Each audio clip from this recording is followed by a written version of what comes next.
Alright everybody, so I picked up this Jeep last weekend. Pretty good condition overall.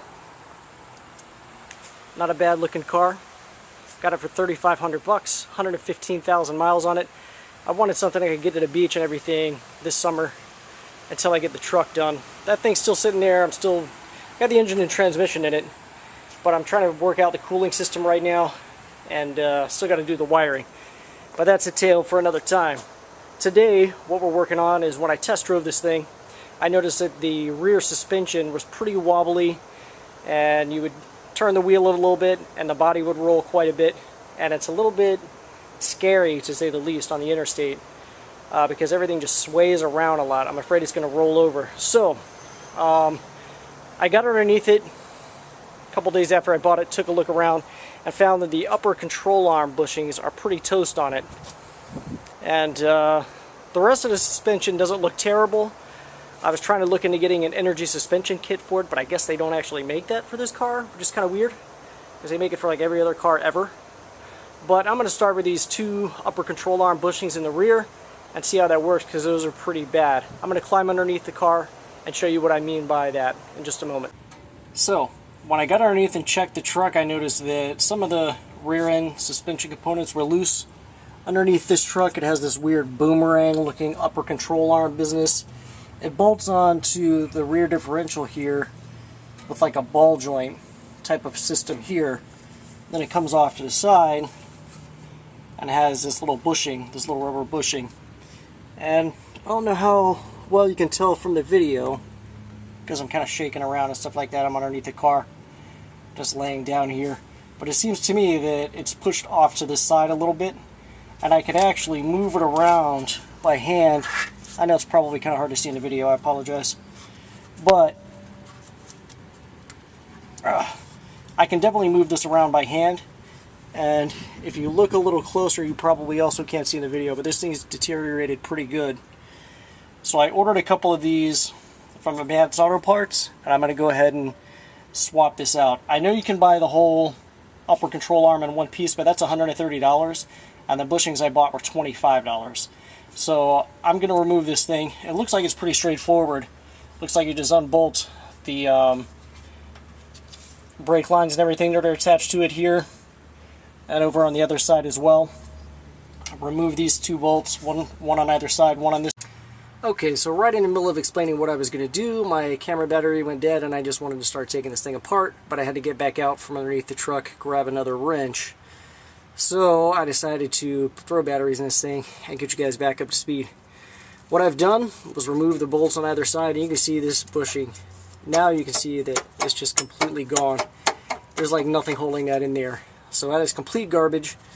I used a 15mm wrench to remove the long bolts holding that in.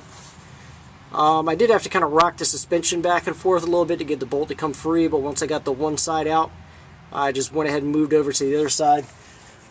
There's this little heat shield in the way on this side. I just kind of bent it up and out of the way just to get it out of the way. I didn't feel like taking all the bolts off to hold it in there or get it out, because there's like 8 little bolts all along the side of the Jeep holding it in, so I didn't want to deal with all that. I just kind of bent it.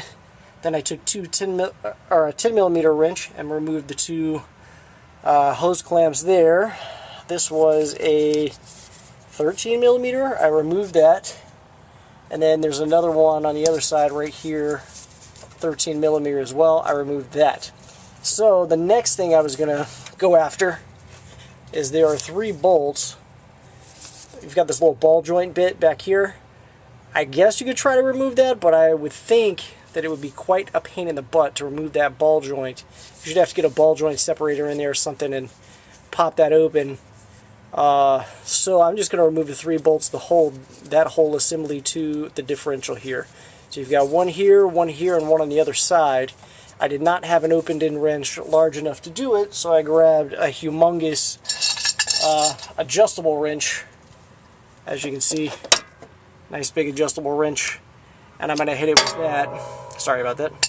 I'm going to hit it with that and get those 3 bolts out. Once I have those 3 bolts out, I should be able to shimmy this thing out of here so I can press out the old outer parts of these bushings and press in the new ones. That's going to be the fun part. Okay, so you've got your little boomerang shaped upper control arm out of the truck. Just a little heads up, I tried to remove those 3 bolts that were underneath that ball joint. There is actually not enough clearance. The bolts are probably about this long for them to come out past that. So what I did was I used a ball joint separator like this, separated that ball joint. Thankfully, earlier today I went ahead and ordered that ball joint on Amazon. It was about 30 bucks. And then I paid $5.99 to have it shipped here to show up today. So hopefully they show up before I'm ready to put this thing back in the truck. Also, the nut on top holding the ball joint in is a 21 millimeter, and those other 3 bolts are also 21 millimeter. I'll take you around and show you this, show you what they look like.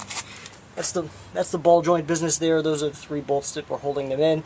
They do have Loctite on them. They are kind of a pain in the butt to get out. And I did find that my ball joint was worn out as well, so I'm glad I went ahead and ordered one of those. The next item to take care of, look at how bad these bushings are, first of all. Look at that. Those things are toast. Look at that.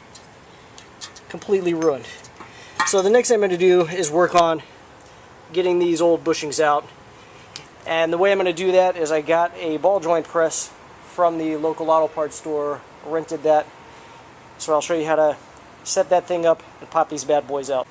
So the trick with this business is you can obviously see this side has the lip on it and this is the smooth side, so you want to push the bushing this way. Now the way you're going to accomplish this is you're going to take the biggest cup that comes along with this thing here. It's like a big huge C-clamp. It's a ball joint press. And what you're doing is you're putting this cup there to allow the bushing to push into the cup. You're going to set this end, the non-threaded end of this humongous C-clamp, on top of that, and then you're going to insert the part that pushes down on the threaded end, and then that threaded end is going to push on this, pushing the bushing outward, out of the control arm here. So I'm going to get this all set up. I'm going to grab my impact wrench and go at it. You could probably do this without an impact wrench, but it would be a lot more difficult. So just a heads up there. Alright, here we go. Let's press this bad boy out.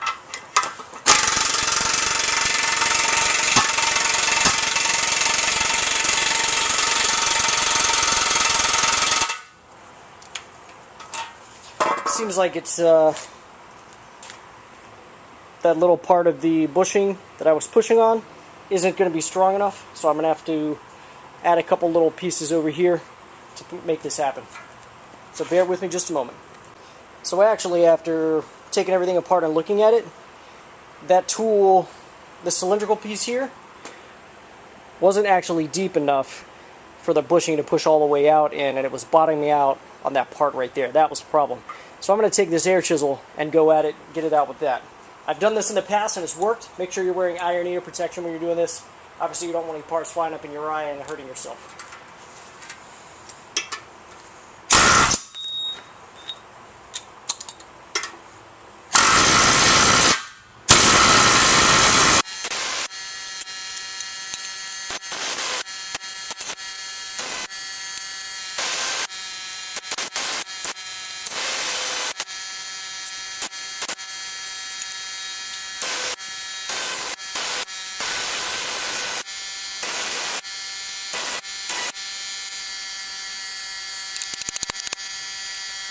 So at this point, it's probably not a bad idea to hit it with a little black spray paint, make it look nice. And you're going to get ready to install your new bushings. I'm going to take just a little bit of grease and put it around the outside edge of the bushing just to give it a little bit of lubricant so it'll help it slide into position easier. This isn't going to hurt anything. I mean, these things are press fit in. It's not going to slide back out or anything like that. But it will help it to slide in and also prevent it from getting seized up in there in case you ever have to pull it out again later. So I'm just adding a little tiny thin layer of grease, and then I'm going to use my press to press it back in here. I'll show you the setup in just a moment when I get everything ready. Okay, so after a lot of beating, manipulating, swearing, and almost giving up and taking these things to a shop, I got them put in. And when I got the first one in, when I came back and did the second one, it was actually quite a bit easier. But what I ended up doing was setting one of those cups on the ground. So, well, actually, I started off with this flat on the ground, and we just hit it on the edge with a hammer, back and forth, nice big sledgehammer, tapping it in. Once I got this plate to where it was close to bottoming out on this, I put one of those little cups there from the kit underneath here, continue to pound it until I was able to get this piece, the one that looks like this, to go on top here, because it wouldn't fit, there wasn't enough room, and then use the cup on the bottom to finish pressing it in. Now, to press it in, I didn't use the biggest cup, I used the second to the biggest cup on the bottom side here. But I finally got everything back in, and Amazon showed up with the other ball joint, so I'm going to slap all this stuff back in the truck and get back on down the road. Putting it back in isn't going to be too terribly difficult. I think the hardest part is going to be when you go to where you're going to bolt your ball joint in, and then you're going to bolt one side in, and then when you go to bolt the other side in, you may have to push the suspension back and forth in order to get everything to fit. If I run into an issue there, I'll make sure I grab the camera and show you. Actually, you know what? I think I'll do that anyways. I'll just go ahead and throw it back in there, grab the camera again, and show you guys what's up.